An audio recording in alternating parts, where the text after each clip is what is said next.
Fala, não sei se o microfone tá bem aí, mas tá valendo. Eu tô aqui com a introdução do livro do Leviatã. Eu lembro que li um pouco, acho que eu não cheguei nem na metade do livro, mas cheguei sim, cheguei na metade.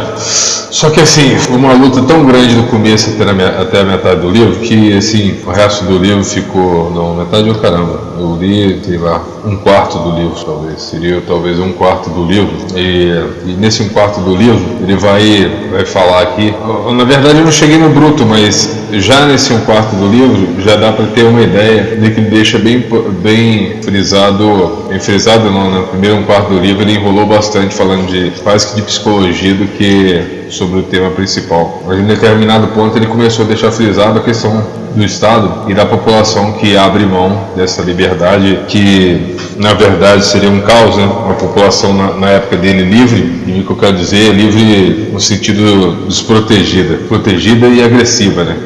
Muita gente andava armada e tal, e ele fala assim, sem o controle das leis, né? Se a população tivesse que ser governada de uma forma natural, a população em estado natural, por isso que ele falou o homem é o lobo do homem, porque ele fala que a população no estado natural é uma luta de todos contra todos, sabe? E aí, engraçado, eu fico pensando assim, se o esquerdista ele defende isso, ou seja, depois do socialismo ele vai entrar praticamente sem o Estado, então ele vai aqui já nessa introdução, né, quando ele fala que o homem imita Deus e Deus criou gigantes e o homem também criou o seu gigante, né? Lógico que não foi com essas palavras, mas o homem também criou o seu gigante, tal qual ele cita quando ele faz uma alusão também. Eu gostei da parte de metáfora, deu para ver que ele lê bastante coisas fora da política, né, quando incrementa, assim, diferente de Marx, que tem uma escrita meio pobre, assim, e pensa no pior sentido da palavra, e o Paulo Freire, que é muito redundante no pior sentido da palavra, tenta colocar, né, para enxertar, assim, estilística que fica tosco, assim, é tosca a escrita, tipo, é uma mensagem pobre com uma escrita tosca, mas aí quando ele fala, quando a esquerda acredita nesse comunismo, ela vai acreditar no Estado vazio, numa sociedade livre de Estado, ou seja, numa sociedade que as pessoas, cada uma delas com autonomia para guiar a sua vida de acordo com sei lá que princípio, né? Então será que seria necessário tipo assim, uma entidade controladora para fazer valer as leis, e essa é uma das funções do Estado, né? Você tem lá o controle de uma cidade. Tive um autor que falou um negócio interessantíssimo, que falou assim, como é que nasce um país? O país nasce quando você cerca um território e consegue manter domínio sobre ele por determinado tempo, e principalmente que a população concorde com esse domínio. Mas começa assim, mas eu não lembro onde eu vi isso. Mas aí eles imaginam que esse governo utópico, assim, sem a presença do Estado, que as pessoas vão voltar, na cabeça do Hobbes, as pessoas voltariam certamente para o estado de barbárie, sabe? Porque mesmo na igualdade, existe um bichinho dentro de cada ser humano que se chama ganância, sabe? Ganância, inveja e sede de poder, e ter capital é uma das formas de comprar o poder, né? Mas não é a única forma, talvez seja dependendo da grana do cara, a maior forma de se adquirir poder, porque você compra tudo, né? Se você não tem força, você compra um segurança aí que te protege, você compra uma arma que te protege, um carro blindado, etc. Se você não tem fama, você paga merchan para divulgar aquilo que você quer fazer aparecer. É lógico que ficam de fora algumas coisas, até mesmo o talento, que pode ser, se você tiver um bom chaveco e muita, como é que eles chamam hoje, muitos contatos, né? Você consegue às vezes pegar uma vaga de quem indica, né? De QI, né? E aí você não precisa necessariamente de capital adquirir essa vaga aí, então o idiota no controle, sabe? Acho que é isso que o Platão estava se referindo quando ele falou, pô, não adianta você ter, por exemplo, as moscas, são muitas, mas elas se alimentam de bosta, sabe? Então não adianta. O Marx, eu acho que talvez a maior contribuição dele é ele ressaltar a importância, talvez, e aí para medir força, de uma maioria, sabe? O uso da maioria, seja ela qual for. Então, considerando as pessoas como um número só, e por isso que a esquerda cai numa cilada, porque ela não percebe esse uso, né, que eles fazem deles, que eles fazem, não. O cara tá... Peraí. Só um momento, eu vou dar uma pausa aqui, peraí.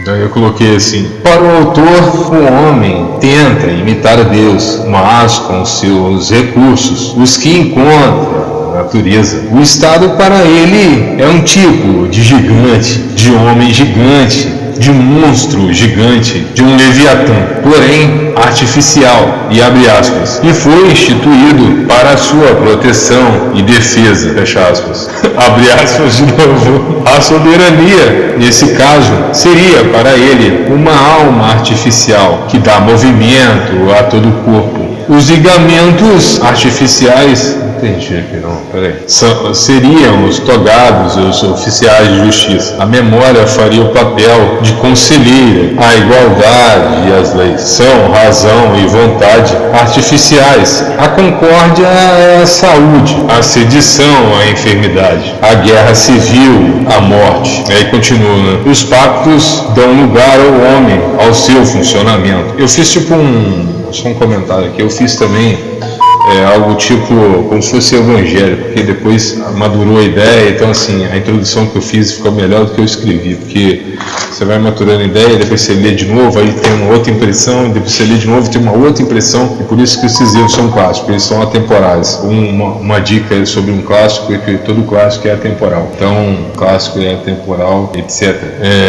Hobbes começa seu livro descrevendo a biologia de um corpo, o estado sendo comparado a um monstro gigante, onde cada parte tem sua função, para que funcione bem como uma corrente que se liga por elos. Soberania, o conceito de soberania remete a braço, força, domínio, governo. Seria, entre essas palavras, o governo seria então seu predicado de maior ação, de ação mais abrangente. Aí sim, nossa. Em outras palavras, eu coloquei aqui também. O homem é um imitador de Deus e fez do Estado o seu provedor artificial. Esse estado de criação inspirou novas criações artificiais, como um tipo de robô, o gigante, um monstro, um leviatã, aquele que cerca em volta, um monstro marinho que cerca em volta e não deixa passar qualquer um. Se o coração bombeia e ele é mola, nervos são fibras, articulações rodas. O autor disse isso,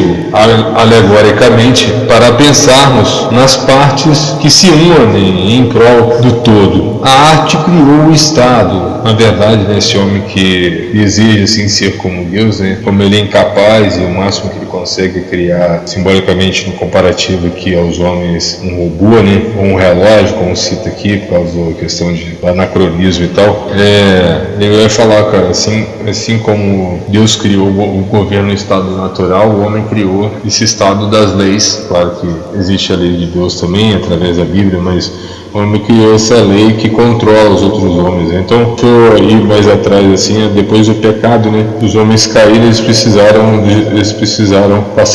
a precisar de leis para se controlar e colocar ordem na casa. Sem elas, todo mundo estaria no estado bruto máximo. Então, o que acontece? As leis nada mais cumprem o papel de intimidar, de colocar medo, assim como Leviatã. É bem por aí. A arte criou o Estado, talvez por necessidade, por medo das invasões, no caso da época dele, por medo de tudo e por causa do seu estado vulnerável. O Leviatã de Hobbes pode ser visto como república, como Estado e como cívitas, mas de todos é o Estado que conduz a ideia do livro, o grande tirano que a esquerda infradotada não percebe, faz questão de desperceber.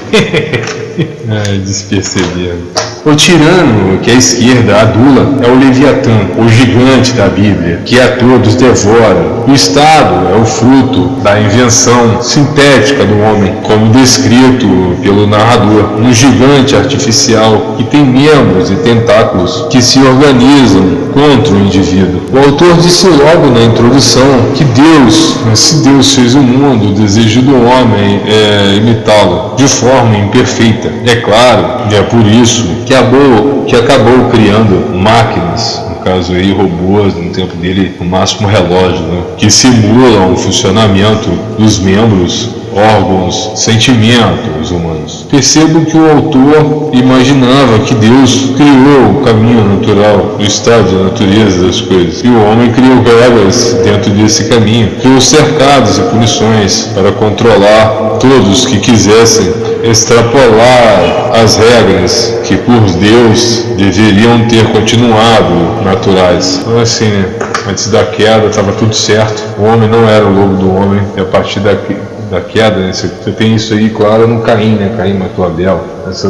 Esses crimes aí do princípio da Bíblia, né? Você dá para perceber essa natureza perversa do homem partindo desse ponto de vista. Não sendo um cristão, talvez ele tenha meditado nesse sentido e não no outro, né? Mas eu estou para desmascarar a esquerda com relação a Rousseau, né? Para dizer que ele não disse aquilo que disseram que ele havia dito, que o homem é bom e que a sociedade o corrompe. Eu não achei isso ainda. Só para fechar agora, por outro ângulo, poderíamos supor que o mundo seria mais harmônico se Jesus estivesse nos governando e efetivamente com trono e ordens, mas mesmo assim, por nossa natureza, estaríamos contrariando seus princípios, e por isso que o homem criou esse gigante chamado Estado, para servir como entidade reguladora, um tremendo e colossal Deus com D minúsculo, que mais se assemelharia a uma máquina, a um demônio que suga a autonomia do povo, dos povos e sua força de trabalho. Eu termino o texto aí, não sei, deve ter ficado uma bosta também, mas é o que deu para extrair dessa primeira parte da introdução. É claro que foi muito mais do que as outras vezes, e é claro que, de acordo com que o investigador caminha, o filósofo caminha, ele vai se adaptando e entendendo a mentalidade do autor. É isso aí, até mais, forte abraço.